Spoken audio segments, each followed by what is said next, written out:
Hermanos, la gran mayoría de los cristianos el día de hoy no están seguros o no estamos seguros de qué hacer con la ley del Antiguo Testamento. Hemos dicho que más o menos se considera que hay 613 mandamientos en el Antiguo Testamento. Incluso probablemente batallemos en decir los 10 mandamientos. Y en nuestro estudio de Gálatas hemos aprendido que por un lado los cristianos ya no estamos bajo la maldición de la ley y ya no estamos bajo la ley como código de pacto. Sin embargo, dijimos que la ley moral de Dios es una norma de vida. Si quizás recuerdan esa frase que mencioné, la ley moral de Dios como norma de vida, aunque no como código de pacto. Esta es una norma de vida que nos ayuda a actuar de acuerdo al corazón de Dios. Y usamos 4 imágenes para comprender mejor cómo usar la ley. Quizá ustedes se acuerden que pusimos estas 4 imágenes. Primero pusimos un cerco y dijimos que la ley de Dios es como un cerco que nos protege. Segundo, dijimos que la ley de Dios es como un espejo, es un espejo que nos enseña nuestro pecado. Tercero, vimos que la ley de Dios es como una brújula, ¿verdad? Es una brújula que nos da un norte, que nos ayuda a poder guiar nuestra vida, hablando de la ley moral de Dios en específico. Pero cuarto y muy importante, la ley es una flecha que nos apunta a Cristo. Ahora, aún con eso, quizá algunos de ustedes digan, hermano, aún con esas maneras de ver la ley, a veces no me quedan claras las leyes del Antiguo Testamento.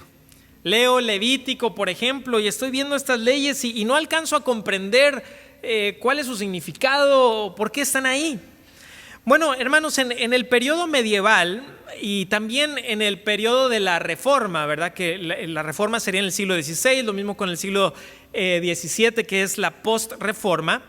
Algunos de los reformadores clasificaron la ley del Antiguo Testamento de 3 maneras, de una manera didáctica, para ayudarnos a comprender mejor las leyes del Antiguo Testamento. Por ejemplo, se hablaba de la ley ceremonial. La ley ceremonial se refiere a las leyes de dieta, las leyes de sacrificios y todas las leyes que tienen que ver con los ritos ceremoniales del Antiguo Testamento.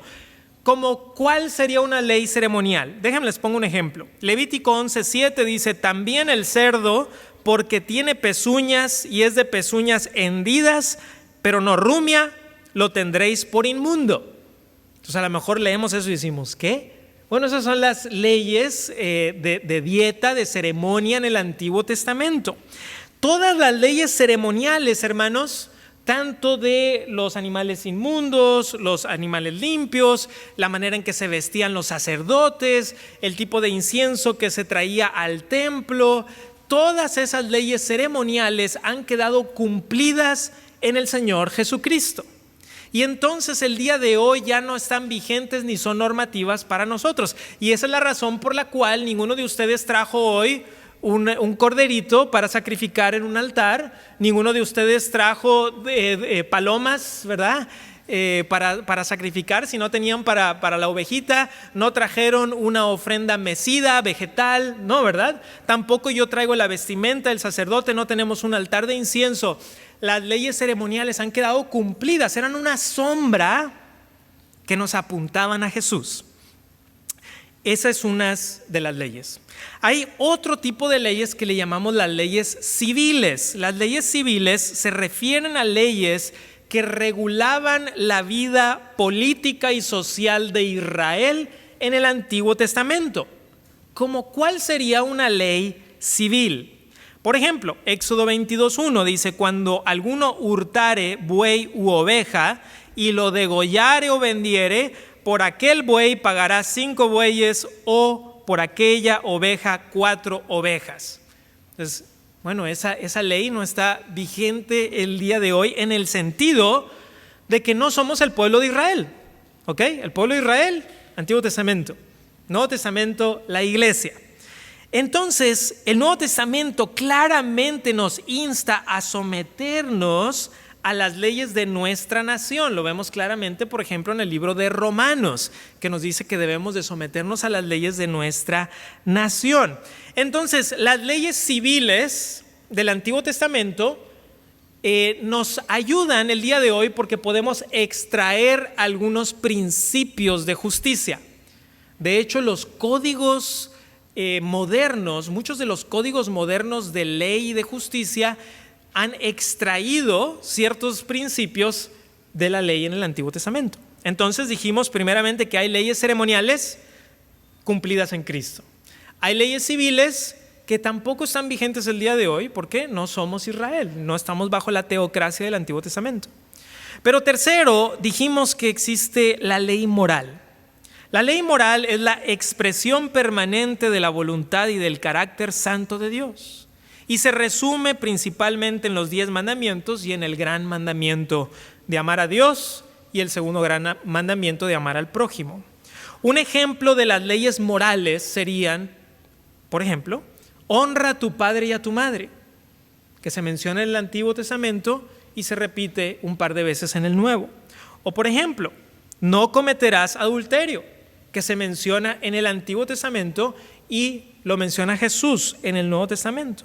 O por ejemplo, no codiciarás, que se menciona en el Antiguo Testamento y también en el Nuevo Testamento. Y hay algunas leyes que, si bien no se mencionan o no se repiten en el Nuevo Testamento, siguen siendo una expresión del carácter moral de Dios. Como por ejemplo, hay una ley que dice no hagas injusticia en juicios. Esa ley sigue representando el carácter de Dios. Para el creyente, seguir estas leyes, escuchen esto, hermanos, esto es importante, no te salvan.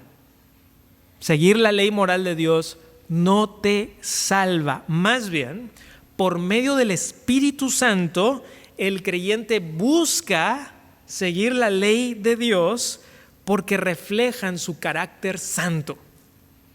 Entonces, las leyes morales del Antiguo Testamento no son exhaustivas, es decir, no encontramos todas las leyes habidas y por haber, no. Son leyes, se le llaman paradigmáticas, es decir, que son como un ejemplo que nosotros las vemos y las aplicamos a nuestra vida cotidiana. Entonces, resumiendo esto que estoy tratando de decirles, en el siglo XVII, la Confesión de Fe de Westminster, que es una confesión protestante, es una confesión evangélica, reformada, dice lo siguiente: aunque los verdaderos creyentes no estén bajo la ley como pacto de obras para ser por ella justificados o condenados, sin embargo, la ley moral de Dios les es de gran utilidad, así a ellos como a los demás, en cuanto que como regla de vida les informa de la voluntad de Dios y de su deber, y los dirige y los obliga a andar conforme a ella. Entonces quizá eso les ayude un poquito para decir, bueno, cuando leo el Antiguo Testamento, ¿cómo interactúo con todos estos libros? Por lo menos un par de ellos que se enfocan mucho en las leyes. Creo que eso a lo mejor les va a ayudar. Ahora, ¿por qué mencionar esto? Porque Gálatas habla mucho sobre la ley, y en específico porque había estas personas llamadas judaizantes que decían la ley ceremonial, que es la ley de la circuncisión, que era una ley ceremonial, decían hay que seguirla llevando a cabo el día de hoy para que puedas ser salvo. Sin eso no estás realmente teniendo comunión con Dios, y Pablo dice no a eso, no a eso. Entonces, hermanos, llegamos a nuestro pasaje donde Pablo está exhortando a los Gálatas, está exhortándolos y les está diciendo, hermanos, permanezcan firmes en la libertad. Y hoy vamos a seguir hablando de la importancia de permanecer firmes en la libertad que encontramos en la bendita cruz de nuestro Señor Jesucristo. Voy a compartir con ustedes primeramente el tropiezo de la cruz. Primer punto, el tropiezo de la cruz. Vamos al versículo 7, por favor. Dice el apóstol Pablo, le está hablando a los Gálatas, dice, vosotros corríais bien. ¿Quién os estorbó para no obedecer a la verdad? Esta persuasión no procede de aquel que os llama. ¿Sabían que al apóstol Pablo, por lo que alcanzamos a ver, le gustaban mucho usar las metáforas deportivas? En los tiempos del apóstol Pablo, hermanos, ya existían las Olimpiadas. Ya existían las Olimpiadas en el tiempo del apóstol Pablo y los atletas llegaban a ser muy famosos incluso. Algunas de las cosas más famosas en las Olimpiadas era, por un lado, la lucha, que hoy llamaríamos lucha grecorromana. En ese tiempo probablemente no se le llamaría así, pero hoy se le conoce así. Y otra cosa eran las carreras. Las carreras eran muy famosas, la gente les gustaba ver las carreras y algunos de esos atletas se convertían en estrellas en aquel tiempo. Y el apóstol Pablo varias veces en sus cartas usa diferentes metáforas deportivas y aquí les dice: ustedes iban bien en la carrera, estaban corriendo bien, pero ¿qué sucedió? Hay un obstáculo, y dice: ¿quién os estorbó? ¿Cuál fue ese obstáculo que no pudieron ustedes saltar? Han visto una carrera de obstáculos, ¿verdad? ¿Qué pasa cuando el atleta no salta lo suficiente, se le tropieza por ahí la rodilla y se cae? Y todos nosotros, ¿verdad? Hasta nos duele a nosotros, aunque estamos viéndolo desde la televisión probablemente. Y el apóstol Pablo está diciendo: este obstáculo, ¿quién nos estorbó? Y hermanos, la respuesta el apóstol Pablo nos la da en la misma carta, y es: ¿quién es ese obstáculo? Esta falsa enseñanza de los judaizantes, esta falsa enseñanza. Y detrás de esta falsa enseñanza, como siempre es así, detrás de toda falsa enseñanza está Satanás, está el maligno. Y por eso dice el apóstol ahí: esta persuasión no procede de aquel que os llama. ¿Quién? Cristo. Dice: esto no viene de Cristo. Este estorbo no viene de Jesús, le dice a los Gálatas. Y dice en el versículo 9: un poco de levadura leuda toda la masa. Hermanos, quizá para algunos en aquel tiempo dirían: Pablo, estás exagerando. Agregar el rito de la circuncisión o a lo mejor algunos otros ritos pudiera parecerle a algunos en ese tiempo un error pequeño. ¿Qué tanto es eso, Pablo? Ya, para no quedar mal, que al cabo los judíos hemos estado haciendo esto desde tiempos de Abraham. Y ahora de repente que no. Y Pablo dice: es que no es así. Cristo ha venido para darnos la libertad del evangelio. No podemos regresarnos a eso. Hermanos, ¿recuerdan el ejemplo que les di de cómo una desviación pequeña a la larga se hace grandísima? ¿Verdad? Si estás aquí y quieres hacer una línea recta, pero la línea no es recta, sino que se abre un poquito. ¿Qué pasa si esa línea continúa? Al final está lejísimos de donde debería de estar. Se convierte en una desviación grande. Y hermanos, cuando agregamos un poco de obras al evangelio de la gracia, termina afectando todo lo demás. Y esto ha causado estragos en las iglesias cristianas. Hermanos, en las iglesias evangélicas, a veces con buenas intenciones se empieza a agregar un poco de levadura y se empieza a decir: bueno, para ser salvo necesitas a Cristo más algo más. Y algunas veces estas cosas que vienen después del más, Cristo más y esto otro, en su lugar están bien, en su lugar. Pero el problema es que se han puesto en el lugar incorrecto. ¿Cómo qué? El bautismo, hermanos, es algo bueno, ¿verdad? El bautismo es algo bíblico. El bautismo es algo que practicamos en esta congregación. Creemos que el bautismo es un paso de obediencia, pero no creemos que el bautismo me salva. ¿Ok? Eso es importante. Y de hecho en la clase del bautismo les digo a los candidatos: dejar en claro, el bautismo no te salva, es un paso de obediencia, sí. Es algo que Dios quiere para todo creyente, sí, pero si tú estás pensando: esta es una palomita más para salvarme, no, lo que te salva es la fe en Jesús. O por ejemplo, el dar ofrenda en la iglesia, ¿eso es algo bueno? Sí, las escrituras hablan de eso. Pero si yo creo que eso me salva, y en algunas iglesias evangélicas parece que dicen eso, ¿no? No ofrendas, no eres salvo y tienes que ofrendar para ser salvo. No. Soy salvo por Cristo. Y entonces, puesto que he sido salvado, quiero actuar de esta manera. Y quiero ser generoso. Y me bautizo. Y hago todas estas cosas. ¿Por qué? Porque Cristo me ha rescatado. Porque lo amo. Porque amo su palabra. Porque quiero ser como Él. pero no porque crea que hacer esto o aquello me salva. Hermanos, la base de mi justificación es la fe en Jesús. Lo demás, lo que viene después de eso es obediencia, es santificación, pero mi justificación, cuando yo soy declarado justo por Dios, es porque he creído en Jesucristo como mi único y suficiente Salvador. Y hermanos, Pablo por eso está siendo muy cuidadoso, muy específico, pero él tiene esperanza.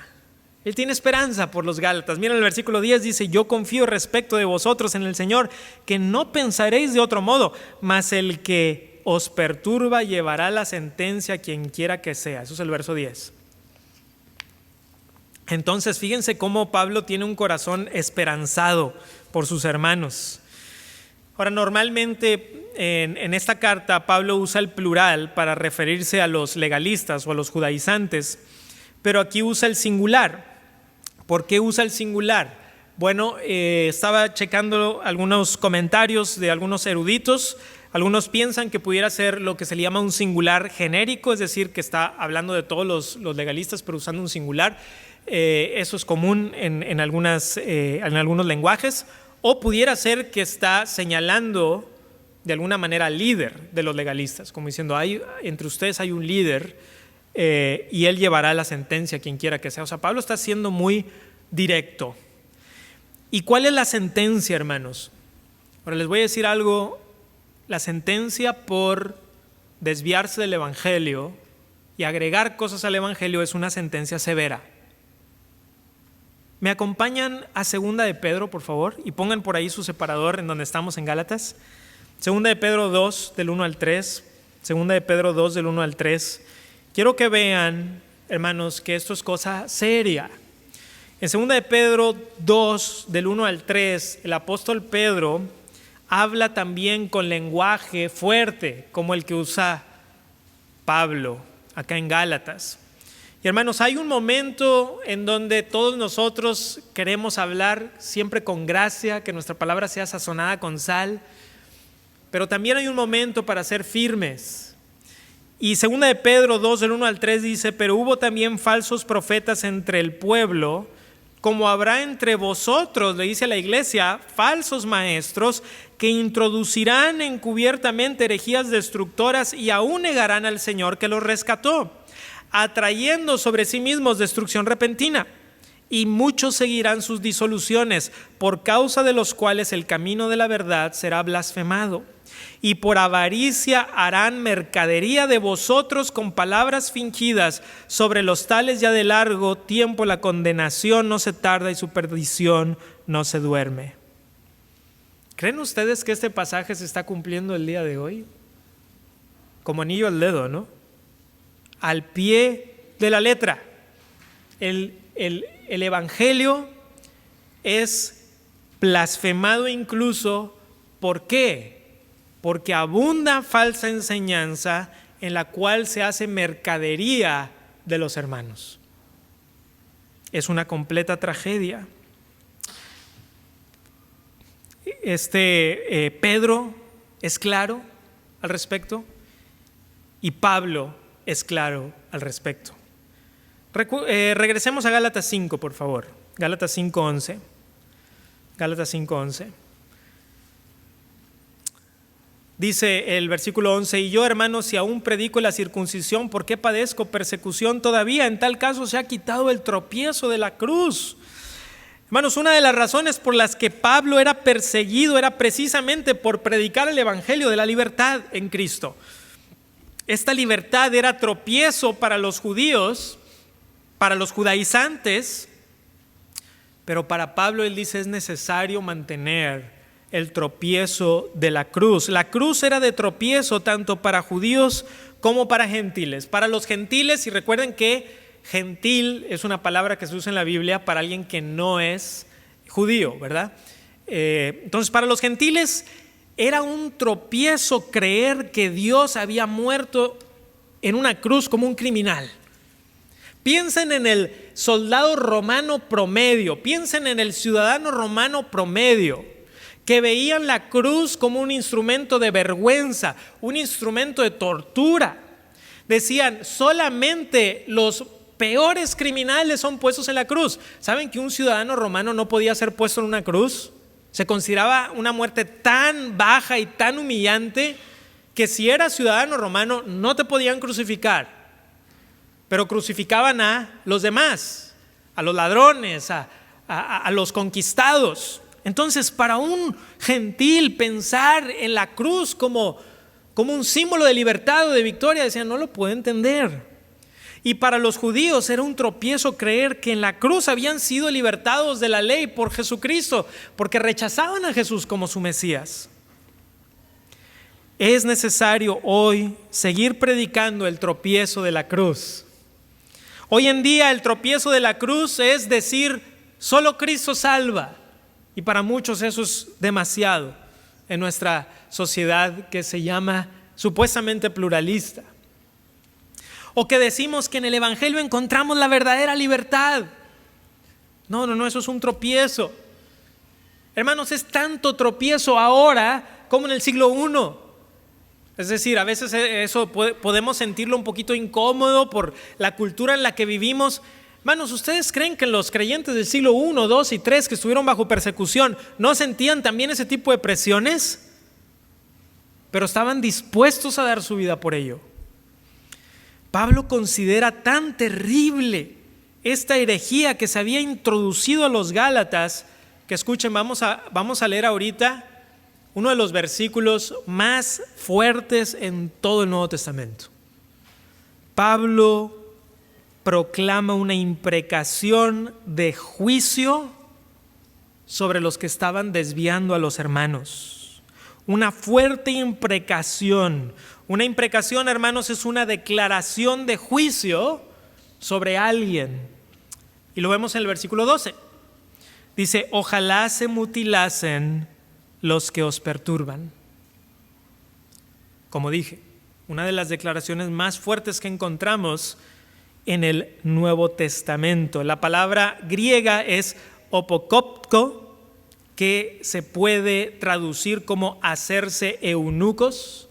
Hacerse eunucos es una palabra que se usa en el contexto, y voy a usar una imagen un poquito gráfica, pero es lo que vemos aquí de castrar. Esa es la palabra, con eso tiene que ver. Y el apóstol Pablo está usando una hipérbole, porque en ese tiempo, en la región norte de Galacia, había una diosa, la diosa Cibele, en donde los sacerdotes de esta diosa se castraban por completo para recibir el favor de los dioses. Y Pablo usa una imprecación hiperbólica para dejar en claro que los judaizantes estaban siguiendo prácticas que los estaban llevando al paganismo, que estaban desviando a los hermanos y que era digno de condenación. Entonces, les pregunto, ¿creen ustedes que es importante defender el Evangelio? Sí. Hermanos, el tropiezo de la cruz continúa hasta el día de hoy. Aquellos que les gusta la historia quizá hayan escuchado del grafiti de Alexámenos. Esta es una inscripción que data del siglo II y se encontró en Roma. Ahora, se le llama grafiti, pero no piensen en grafiti como hoy pensamos en grafiti. Hoy pensamos en grafiti, algo que se hace con aerosol. Pero cuando se habla en términos arqueológicos y por usar el lenguaje sencillo, un grafiti es una inscripción. ¿Ok? Por ejemplo, puede haber una pared y se hacía con un cincel, algún tipo de inscripción, se le llama un grafiti, no es en sí un dibujo como tal. Entonces, el grafiti de Alexámenos, siglo II, algunos historiadores y arqueólogos consideran que es la representación más antigua que existe de Jesús. Y es una caricatura, es una especie de caricatura que buscaba ridiculizar al cristianismo. Porque en el siglo II los cristianos estaban bajo el imperio romano, estaban bajo persecución. Para los romanos adorar a un hombre crucificado era ridículo e impensable. Y saben que tiene este graffiti? Ahora, algunos de ustedes, ahorita que se los diga, lo van a encontrar ofensivo. Eso era lo que buscaba hacer el graffiti, ofender a los cristianos. El graffiti de Alexámenos tiene la inscripción de una persona. En la parte más o menos de la derecha hacia abajo dice: Alexámenos adora a su Dios, y en una cruz está crucificado una persona con la cabeza de un asno. Y esa es la más antigua descripción que se conoce arqueológicamente de Jesús. Una burla. ¿Por qué? Porque la cruz era un tropiezo. Y porque los romanos decían: los cristianos están locos si creen que Dios fue crucificado en una cruz. Decían los romanos: yo Júpiter, yo Apolo, yo Marte, los dioses de Roma. Pero Dios crucificado en una cruz, no puedo creer en tal cosa. Yo creo que el que hizo el grafiti de Alexámenos en el siglo II nunca se hubiera imaginado que para el siglo V todo el imperio romano estaría lleno de cristianos por todos lados. Para el romano la predicación de la cruz era un tropiezo porque no podían pensar que Dios hubiera muerto en una cruz. Para el griego la predicación de la cruz era un tropiezo porque lo consideraban una afrenta a la sabiduría. Para el judío la predicación de la cruz era un tropiezo porque rechazaban al Mesías y no podían creer que el Mesías fuera puesto en la cruz del Calvario. Pero escuchen lo que Pablo le dijo a los corintios, no tienen que ir ahí, pero escuchen lo que Pablo le escribió a los corintios: porque los judíos piden señales y los griegos buscan sabiduría, pero nosotros predicamos a Cristo crucificado. Para los judíos ciertamente tropezadero y para los gentiles locura, mas para los llamados, así judíos como griegos, Cristo, poder de Dios y sabiduría de Dios. Hermanos, hoy debemos continuar predicando la cruz de Cristo, que en esa cruz Cristo pagó por nuestros pecados y que por medio de la fe en Él podemos ser salvos. El símbolo de tortura romana se ha convertido en un símbolo de victoria, de tal manera que hoy podemos cantar en algunos de nuestros himnos: oh gloriosa cruz, hermosa cruz, en donde el Salvador derramó su sangre por nosotros. Queridos hermanos, eso nos lleva a un segundo punto. Solo vamos a ver dos en esta tarde. Y el punto número 2 es la libertad en el amor. La libertad en el amor. Vamos al versículo 13, estamos en Gálatas 5. La libertad en el amor. Versículo 13 dice: porque vosotros, hermanos, a libertad fuisteis llamados, solamente que no uséis la libertad como ocasión para la carne, sino servíos por amor los unos a los otros. Hermanos, la libertad del Evangelio es el llamado de todo creyente. La verdadera libertad es aquella que se hace en Cristo. Pero Pablo, hermanos, quiere ser muy claro que la libertad no es libertinaje. ¿Ya vieron cómo dice: no uséis la libertad como ocasión para la carne? Pablo está diciendo: libertad, sí; libertinaje, no. Hermanos, hay que ser muy claros. Obediencia a la santa ley de Dios no es legalismo. Jerry Bridges, el autor de múltiples libros sobre la santidad, dijo: en una palabra, la santidad es obediencia. ¿Obediencia a qué? Obediencia a la palabra de Dios. Es una obediencia en amor. Pero los cristianos están confundiendo la libertad con el libertinaje. Y Pablo quiere ser muy claro con eso. Por ejemplo, hermanos, ¿en dónde alcanzo a ver que el día de hoy en las iglesias evangélicas se confunde la libertad con el libertinaje? Por ejemplo, la ética sexual bíblica, hermanos. La ética sexual bíblica es muy clara. Y esa es la verdadera libertad.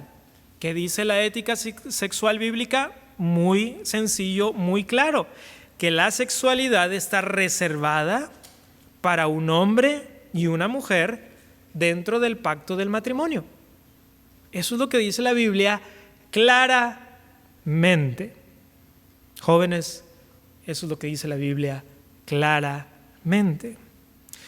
La Biblia nos habla también, por ejemplo, que debemos de buscar la verdadera libertad bíblica incluso en nuestro tiempo de recreación. Lo que vemos, lo que escuchamos, lo que hacemos. Incluso saben, queridos hermanos, que las Escrituras nos llaman a actuar e incluso a vestirnos de una manera que vaya conforme a la verdad de Dios. Por ejemplo, las Escrituras, cuando hablan sobre cómo actuar e incluso cómo vestir, usa el apóstol Pablo 3 palabras. Usa la palabra modestia, ¿verdad? Usa la palabra pudor y usa la palabra decoro. La modestia es bíblica. No es, es que eso es legalismo. No, no es legalismo.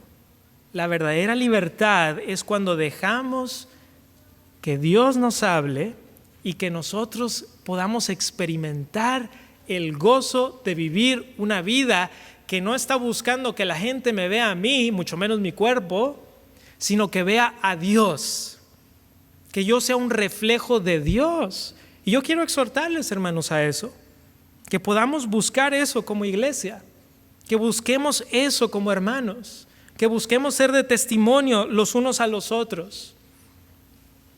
Hermanos, no podemos decir y llamar a lo malo bueno o a lo bueno malo. Pablo nos está llamando a una verdadera libertad en el Evangelio, que es entender que somos salvos solo por la fe en Cristo y no por ninguna obra de la ley, pero no nos llama a libertinaje, sino a la libertad de seguirlo a Él en obediencia y en amor, entendiendo que he sido salvo por Cristo. Miren el versículo 14, porque toda la ley en esta sola palabra se cumple: amarás a tu prójimo como a ti mismo. Toda la ley se cumple en esta ley, la ley del amor. Amarás a tu prójimo como a ti mismo. Saben, a lo mejor piensan que esta ley solo aparece en el Nuevo Testamento, y aparece en su gran mayoría en el Nuevo Testamento, 5 veces en los Evangelios, 2 veces en Pablo y 1 vez en Santiago, pero aparece por primera vez en Levítico. Ya desde Levítico Dios está diciendo: ama a tu prójimo como a ti mismo. Hermanos, les digo algo: cuando entendemos que hemos sido salvos por Cristo y queremos vivir para Él, y entonces regimos nuestra vida por la palabra de Dios, eso es amar al prójimo. Por ejemplo, la ética sexual cristiana y bíblica es amar al prójimo, es amar al prójimo. La razón por la cual hablamos de la manera que queremos hablar, nos vestimos de la manera que vestimos y queremos pensar de la manera que pensamos es por amor al prójimo. Porque amo al prójimo, porque amo a mis hermanos. Es por amor. La ley eterna de Dios se puede resumir en los 2 grandes mandamientos: ama a Dios por encima de todo, ama a tu prójimo como a ti mismo. Y hermanos, muchas veces nosotros ni amamos a Dios con todo nuestro ser, ni tampoco a nuestro prójimo. ¿Y qué es lo que pasa cuando no estamos viviendo bajo la ley del amor? Versículo 15 es lo que pasa, hermanos. Pero si os mordéis y os coméis unos a otros, mirad que también no os consumáis unos a otros. El resultado de la herejía judaizante, si los gálatas no ponían atención, si los gálatas no confesaban su pecado, si los gálatas no rectificaban y regresaban al Evangelio, ¿saben qué iba a pasar? ¿Saben cuál iba a ser el resultado? Se iban a consumir, desaparecer. Por eso Pablo está siendo así de firme. Y hermanos, la iglesia cristiana está en ese riesgo también. A veces, cuando veo las redes sociales o cuando veo incluso dentro de las iglesias evangélicas, incluso puede ser dentro de nuestra iglesia, podemos ver esto de: si os mordéis y os coméis unos a otros. ¿Creen ustedes que esto es la ley del amor? ¿Buscar el amor del prójimo? ¿Creen que esto es amar a Dios por encima de todo y a nuestro prójimo como a nosotros mismos? No, estamos en peligro. Pero si entendemos que es Jesús el que me ha salvado y que por medio de esa salvación y por medio de su Espíritu Santo yo puedo vivir para Él, ahí está la libertad. Hermanos, el antídoto es la cruz de Jesús. El antídoto es el Evangelio. De lo contrario, el libertinaje, queridos hermanos, es una terrible prisión. El libertinaje es una terrible prisión. El legalismo es una terrible prisión. Me gusta a mí escuchar podcasts, que son programas de radio, ¿verdad?, digitales.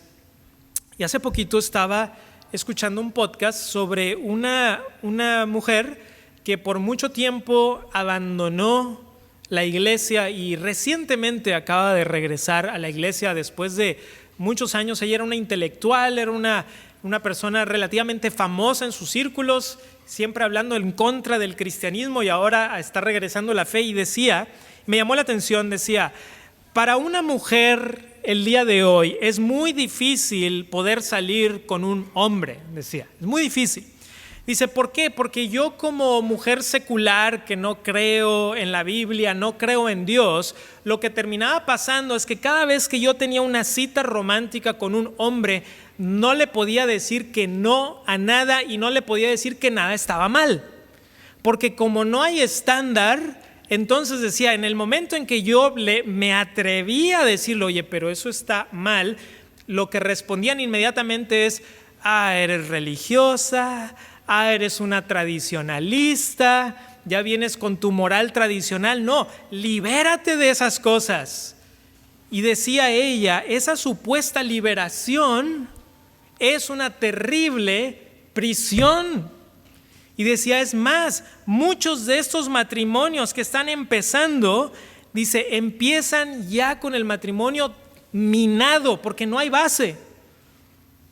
Dice, es seguro que va a haber problemas, es seguro que va a haber problemas, porque estamos diciendo que somos libres y en realidad no nos damos cuenta que estamos en una terrible prisión. Y dijo esta mujer, dijo, hasta que me di cuenta que estaba viviendo en esa terrible prisión y me di cuenta que la verdadera libertad estaba en Cristo, estaba en su palabra, y poder experimentar ese gozo de la salvación. Hermanos, cuando confundimos la libertad con el libertinaje o con el legalismo, vamos a vivir una vida terrible. La vida del legalista es terrible porque nunca logra alcanzar, ¿verdad? Siempre está intentando y nunca lo logra. Y la vida del libertino también es terrible porque él siente que está todo muy bien y no se da cuenta que cuando mira hacia abajo estaba en arena movediza y ya la trae hasta acá, ¿verdad? Soy libre, y se está hundiendo. Soy libre. Hasta que ya la tiene aquí en el cuello y dice, no soy libre, estoy en una prisión. ¿Y ahora cómo le hago para salir de aquí? La libertad del gozo, la libertad del amor, la libertad de la santidad, esa es la libertad de Cristo. Y nunca vas a experimentar esa verdadera libertad hasta que tengas muy en claro que Jesús es nuestro todo. Y hermanos, les voy a decir esto porque hay personas que están aquí, que están viviendo en una terrible prisión. Y quizás es por una de estas dos cosas. Quizás es porque has confundido la libertad del Evangelio con legalismo o con libertinaje. Pero si tú buscas a Cristo, si tú buscas su rostro y si tú vienes a Él en arrepentimiento y fe, Él es suficiente para perdonar todos tus pecados y librarte de toda maldad. Termino con esto. Vi un video.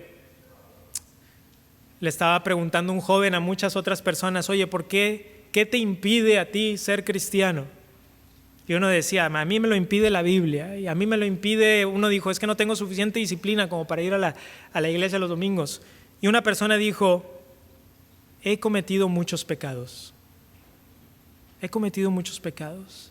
Y yo casi quería poder gritarle desde donde estaba a esa persona, Cristo es más que cualquier pecado que hayas cometido. Cristo es suficiente para perdonarte todos tus pecados. Si tú vienes a Él, Él te va a restaurar. Él lo ha prometido.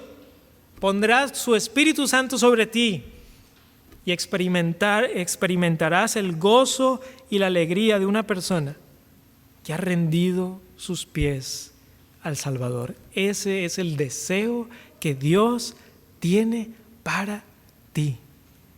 Ríndete a Cristo y experimenta el gozo de la salvación y la libertad del Evangelio del Señor Jesucristo. Queridos hermanos, vayamos a esa hermosa cruz en donde el Salvador llevó nuestros pecados y por medio de la fe su justicia es puesta sobre nosotros. Vamos a orar.